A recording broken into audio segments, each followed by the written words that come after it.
చిత్తూరు జిల్లా కుప్పంలో super star Mahesh Babu birthday సందర్భంగా పురుషోత్తమ్ అనే కళాకారుడు వినూత్నంగా 3D పెయింటింగ్ వేశారు.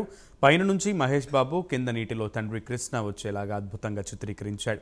ఈ చిత్రం చూసి మహేష్ బాబు, కృష్ణ అభిమానులు పూరి ఆర్ట్స్ ని అభినందిస్తున్నారు. ఇప్పుడు ఈ చిత్రం సోషల్ మీడియాలో వైరల్ గా మారింది.